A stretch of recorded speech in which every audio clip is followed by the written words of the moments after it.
আসসালামু আলাইকুম। Miss night and day ড্রামাটির 11 নম্বর এপিসোডের শুরুতে মিজিনের সাথে কথা বলে চলে যাওয়ার পর জিয়ং এর কেমন একটা চিন্তা হচ্ছিল, তাই সে আবার ফেরত আসার সিদ্ধান্ত নেয়।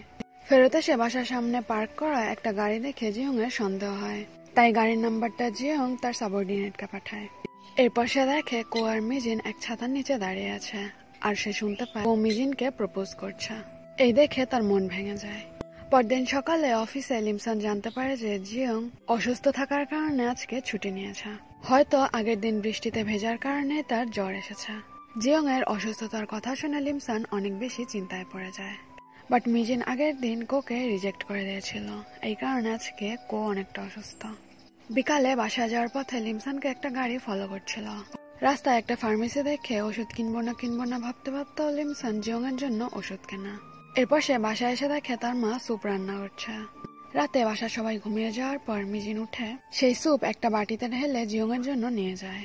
মিজিন যখন বাসার বেল বাজাতে হেজিটেট ফিল করছিল, তখন অসুস্থ জিয়ংকে দেখতে ওখানে জু আসে, আর সে বেল বাজে দিয়ে চলে যায়। গেট খুলে জিয়ং মিজিনকে দেখে অবাক হয়। এরপর মিজিন ভিতরে এসে জিয়ং এর জন্য খাবার রেডি করে। এটা দেখে জিয়ং এর ছোটবেলার কথা মনে পড়ে যায়, যে তার মা তার জন্য রান্না করত। এরপর তারা খুশি খুশি একসাথে খেত। রাতে মিজিনের মা উঠে দেখে ফ্রিজ থেকে সব খাবার গায়েব, হাড়ি ভর্তি স্যুপও গায়েব। তাই সে ভাবে বাসায় হয়তো চোর এসেছিল। এটা শুনে মিজিনের বাবা বলে, চোর আসেনি, খাবারগুলো সব আমাদের ফিউচার জামাইয়ের কাছে গেছে। খাবার রেডি করার পর মিজিন চলে যেতে লাগলে জিয়ং তার হাত ধরে বলে যেও না। তাই মিজিন আরো কিছু সময় থেকে জিয়ং এর মাথায় পানির পট্টি দিতে লাগে। এরপর জিয়ং তার মার কথা বলতে লাগে যে মা আমাকে প্রমিস করেছিল সে বাসায় ফেরত আসবে, বাট এরপর সে নিখোঁজ হয়ে যায়। অনেকে আমাকে বলেছিল মা মারা গেছে, আবার কেউ বলেছিল মা পালিয়ে গেছে। এইসব শুনে মিজিন কাঁদতে লাগে। এরপর সে ঘুমানোর জন্য উপরতলায় তার ফ্রেন্ড গায়ং এর বাসায় চলে যায়। একটু সুস্থ হওয়ার পর জিয়ং উঠে সেই খাবারগুলো খেতে খেতে অনেক ইমোশনাল হয়ে যায়, কারণ সেই ছোট্টবেলায় তার মা নিখোঁজ হয়ে যাবার পর থেকে তার জন্য এভাবে কেউ আর রান্না করেনি। সকালে অফিসে কো লিমসনকে কফি দিতে আসা। কোকে দেখে লিমসন লুকিয়ে থাকে। জু জানায় যে জিয়ং এর পাঠানো সেই গাড়ির নাম্বারটা আনরেজিস্টার্ড। পুলিশ চলগেওর হসপিটালের সামনে থেকে তার উপর নজর রাখছিল, বাট পুলিশকে ফাঁকি দিয়ে চলগেও অলরেডি বেরিয়ে গেছে। সে একজন লোকের সাথে দেখা করে। এই লোকটি এতদিন ধরে লিমসনকে ফলো করছিল আর তার ছবি তুলেছিল। লোকটা চলগেওকে জানায় যে লিমসনকে ফলো করতে করতে হঠাৎ করে লিমসন গায়েব হয়ে যায়, আর তখনই ওখান থেকে মিজিন বের হয়। রাতে লিমসনের কোনো খোঁজ থাকে না, আর দিনে মিজিনের। তাদের দুজনকে কখনোই একসাথে দেখা যায় নাই। জিয়ং মিজিনের বাসার সামনে দিয়ে যাচ্ছিল, তখনই সে হঠাৎ মিজিনের বাসা থেকে অনেক চিৎকার শুনে ভিতরে চলে আসে। আসলে মিজিনের মা তার হাজবেন্ডকে মারছিল। তো জিয়ংকে দেখে তারা সবাই থ খেয়ে যায় আর মারামারি থামিয়ে দেয়। এরপর মিজিনের মা জিয়ংকে অনেক খাবার খেতে দেয়। রাতে মিজিন বাসায় এসে জিয়ংকে দেখে অবাক হয়ে যায়। মিজিন দেখে বাসায় কোনো অনুষ্ঠানের মতো করে অনেক খাবার রান্না করা হয়েছে। তাই সে জিজ্ঞেস করে আজকে কি কোনো অনুষ্ঠান? উত্তরে গায়ং বলে আজকে তোমার খালার জন্মদিন। এরপর মিজিনের বাবা খালা লিমসনের ব্যাপারে জিয়ংকে বলতে গেলে গায়ং তাকে থামিয়ে দেয়। মিজিন এসে দেখে এই ঘরে তার মা কাঁদছে, তাই মিজিন তাকে সান্ত্বনা দিতে লাগে। এত খাবার খাওয়ানোর পরেও মা যাওয়ার সময় জিয়ংকে বক্স ভর্তি খাবার দিয়ে দেয়। জিয়ং চলে যাবার সময় মিজিন তাকে বলে আজকে আসলে আমার খালার জন্মদিন ছিল। প্রতি বছরে আমরা এই দিনটা এভাবে সেলিব্রেট করি, কারণ তার মৃত্যুর দিন আমরা জানি না। আমরা এখনো ভাবি খালা হয়তো কোনো একদিন ফেরত আসবে। এরপর জিয়ং মিজিনকে বলে যে তোমার বাবা ওই নোটিশটা দেখে ফেলেছে। সে জানে যে তুমি ফ্রডের শিকার হয়ে অতগুলো টাকা হারিয়ে ফেলেছ। এই সবকিছুর জন্য বাবা নিজেকেই দায়ী করছিল। বাসায় ঢুকে মিজিন দেখে বাবা তার জুতা পলিশ করছে। মিজিন এবার বুঝতে পারে জব পাওয়ার পর থেকে ডেইলি বাবাই তার জুতা পলিশ করত। এটা দেখে মিজিন কেঁদে ফেলে। কিছুক্ষণ পর বাবা এসে তার জমানো কিছু টাকা মিজিনকে দেয় আর বলে তোমার মা কিন্তু এই ব্যাপারে জানে না, তাকে কিছু বলবা না। মিজিন নিতে না চাইলেও বাবা জোর করে তাকে টাকাটা দেয়। এতে মিজিন ভ্যা ভ্যা করে কান্না শুরু করে দেয়। চলগেওর হসপিটালের সার্চ ওয়ারেন্ট পাওয়া জিয়ং এর পুরো টিম সেই হসপিটালে এসে ওইখানে সবকিছু বক্সে ভরতে লাগে। সব বক্স প্যাক করার পরে লিমসন যখন চলে যাচ্ছিল, ওখানে একটা নার্স এসে তাকে বলে আগেরবার আপনার যে ব্লাড টেস্ট করিয়েছিলাম ওটার রিপোর্ট নিয়ে যান। তার রিপোর্ট নিতে লিমসন তার সাথে যায়। এদিকে জিয়ং বসের কাছে চলগেওর বাসা সার্চ করার পারমিশন চায়, বাট বস এতে অনেক রেগে গিয়ে বলে কোনো প্রমাণ ছাড়া এই পারমিশন আমি তোমাকে দিতে পারবো না। এরপর জিয়ং ওখান থেকে চলে যেতে লাগলে কো তাকে জিজ্ঞেস করে মিজিনের কি কিছু হয়েছে? ও ফোন ধরছে না। এরপর জিয়ং কল করে দেখে মিজিন আসলেই ফোন ধরছে না, তাই সে লোকেশন ট্র্যাকারটা থেকে মিজিনের লোকেশন চেক করে। জিয়ং দেখে মিজিন সেই চলগেওর হসপিটালে। এতক্ষণে জুও নোটিস করে যে লিমসান নিখোঁজ। জিয়ং হসপিটালে এসে মিজিনকে পাগলের মতো খুঁজতে লাগে। অনেকক্ষণ ধরে খোঁজার পরেও খুঁজে না পেয়ে জিয়ং অনেক ঘাবড়ে যায়। একটা রুমের মধ্যে চলগেও বেহুশ লিমসানকে বেঁধে রেখেছে। লিমসানের জ্ঞান ফিরে আসলে চলগেও তাকে বলে 20 বছর ধরে আমি এই মোমেন্টের অপেক্ষা করেছি। এরপর দেখানো হয় 20 বছর আগে চলগের ওয়াইফ এক সপ্তাহ ধরে বাসায় না আসার পর সে পুলিশে এটা রিপোর্ট করে। একটা ডিটেকটিভ এজেন্সির মাধ্যমে চলগেও জানতে পেরেছিল যে তার ওয়াইফের অ্যাফেয়ার চলছিল। এরপর তার ওয়াইফের ব্যাংক অ্যাকাউন্ট চেক করার জন্য সে ব্যাংকে কর্মরত লিমসানের কাছে যায়। একটা ব্যাংক বুক দিয়ে সে খালা লিমসানকে বলে এই অ্যাকাউন্ট থেকে যদি কেউ টাকা উত্তোলন করার চেষ্টা করে প্লিজ সেটা আমাকে জানাবেন। এরপর একদিন মোটেল থেকে চলগেওর ওয়াইফের লাশ পাওয়া যায়। এই কারণে সাসপেক্ট হিসেবে চলগেওকে অ্যারেস্ট করা হয়।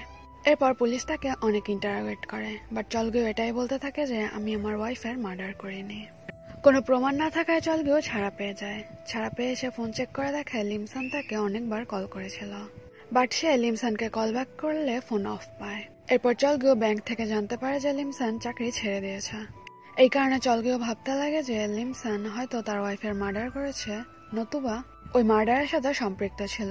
এই কারণেই হয়তো সে পালিয়ে গেছে। এই কারণে এত বছর ধরে চলগেও লিমসান আর তার ফ্যামিলি সম্পর্কে বিভিন্ন তথ্য খুঁজে বের করেছে।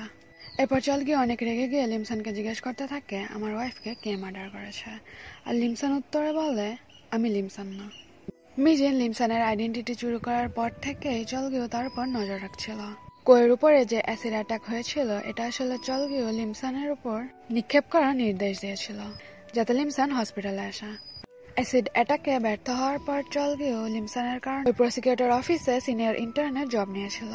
লিমসান চলগেওর কোনো প্রশ্নের উত্তর ঠিকভাবে না দেওয়ার কারণে চলগেও এবার তাকে মাইন্ড নাম্ব করার ইনজেকশন দিতে যায়। তখন লিমসান ভাবতে লাগে যে নিশ্চয়ই খুব দ্রুতই সন্ধ্যা হয়ে যাবে। তাই লিমসান চলগেওকে বলে সন্ধ্যা পর্যন্ত ওয়েট করো, আমি প্রমাণ করব যে আমি লিমসান না। এদিকে জিয়ং এখনো মিজিনকে খুঁজছিল। পুরো হসপিটালে খোঁজা সত্ত্বেও মিজিনকে না পাওয়ার পর জিয়ং এর মনে পড়ে বেসমেন্টের সেই রুমের কথা, তাই সে দ্রুত ওইখানে আসে। সন্ধ্যা হয়ে যাওয়ার পরও লিমসান চেঞ্জ হয় না, তাই চলগেও আবারও তাকে সেই ইনজেকশনটা দিতে যায়। বাট এতক্ষণে জিয়ং ওখানে পৌঁছে গেছে আর দরজা ভাঙার জন্য জোরে জোরে লাথি মারা শুরু করে। এবং ভিতরে আসার পর চলগেওর সাথে তার অনেক মারামারি হয়, আর এতক্ষণে লিমসানও মিজিনে পরিণত হয়েছে। অনেকক্ষণ ধরে মারামারির পর চলগেও বেহুশ হয়ে গেলে জিয়ং এসে মিজিনের হাত খুলে দেয়, আর সাথে সাথে মিজিন জিয়ংকে জড়িয়ে ধরে কাঁদতে লাগে। সে অনেক ঘাবড়ে গেছে। এরপর জিয়ং তাকে সান্ত্বনা দিতে লাগে, বাট হঠাৎ করে মিজিন বেহুশ হয়ে যায়। তাই অ্যাম্বুলেন্সের মধ্যে জিয়ং মিজিনের হাত ধরে তাকে হসপিটালে নিয়ে যায়। এদিকে ইন্টারোগেশনের সময় চলগেও বলে আমি মিজিনকে কিডন্যাপ করি নাই। মারামারির সময় জিয়ং এর গাল কেটে গিয়েছিল। তো মিজিনের জ্ঞান ফেরার পর সে এটা নিয়ে অনেক চিন্তায় পড়ে যায়, আর জিয়ং তার হাতের জখম নিয়ে চিন্তা করছিল। এভাবে তারা নিজেদের কষ্ট বাদ দিয়ে একে অন্যের খেয়াল রাখছিল। কিছু সময় পর জিয়ং মিজিনকে তার বাসায় ড্রপ করে।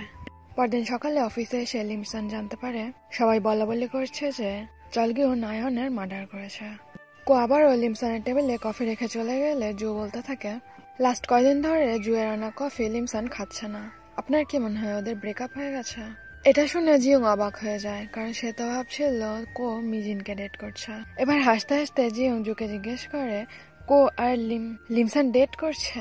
তখনই লিমসান এসে এটা শুনে হুঙ্কার দিয়ে জিজ্ঞেস করে এই ফালতু কথা কে বলেছে? কো মিজিনকে ডেট করছে না এটা ভেবে ভেবে জিয়ং বারবার হাসতে থাকে। এতক্ষণে লিমসান বুঝে যায় যে এই রুমার জু ছড়িয়েছে, তাই সে জুকে পিটাতে লাগে। রাতে মিজিনের বাসার সামনে জিয়ং আসে, তো মিজিন বাইরে গিয়ে দেখা করলে জিয়ং তাকে এক প্যাকেট চা দেয়। এই চা খেলে রাতে ঘুম ভালো হয়। চলে যাওয়ার সময় হাসতে হাসতে জিয়ং বারবার ঘুরে ঘুরে মিজিনকে দেখছিল। ঘুমের মধ্যে মিজিন চলগেওকে নিয়ে ভয়ঙ্কর স্বপ্ন দেখতে থাকে যে চলগেও তাকে আবারও কিডন্যাপ করেছে। তাই সে ঘুমাতে না পারে উঠে সেই চাটা বানিয়ে খায়। পরদিন অফিসে জিয়ং চলগেওকে অনেক ইন্টারোগেট করার পরেও সে মুখ খোলে না। এটা শুনে লিমসান জিয়ংকে রিকোয়েস্ট করে যে আমাকে একটা সুযোগ দিন, আমি একটু কথা বলে দেখি। লিমসান এসে চলগেওকে একটা ভিডিও দেখায়, যে ভিডিওর মধ্যে সে লিমসান থেকে মিজিনে পরিণত হচ্ছিল। এটা দেখে চলগেও অনেক রেগে যায় আর ব্যাপারটা মোটেই বিশ্বাস করতে চায় না। লিমসান তাকে বলে কালপ্রিটকে ধরতে আমাকে সাহায্য করো। সে বলে নায়ন যখন মারা গিয়েছিল আমি ওই দিন ওইখানেই ছিলাম, আমি কালপ্রিটের ফেস দেখি নাই, বাট সে আমারটা দেখেছে। হয়তো আমি নেক্সট টার্গেট, তাই প্লিজ আমাকে হেল্প করো। জুয়ের সাথে দেখা হলে গায়ং জানতে পারে যে মিজিন কিডন্যাপ হয়েছিল, তাই সে কাঁদতে কাঁদতে মিজিনের বাসায় যায়।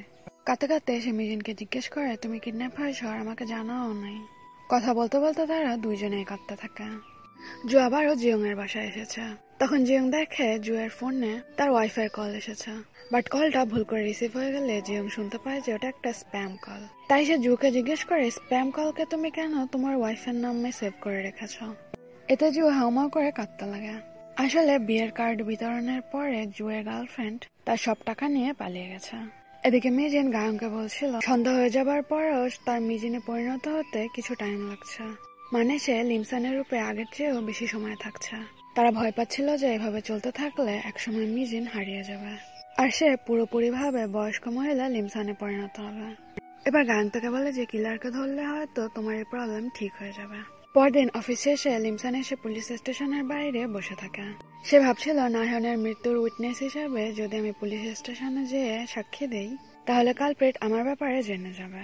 এরপর সে যখন আমাকে মারতে আসবে তখন তাকে অ্যারেস্ট করা পসিবল হবে, কারণ এতদিনের ইনভেস্টিগেশনের পরেও পুলিশের কোনো ধারণাই নেই যে কালপ্রিট আসলে কে।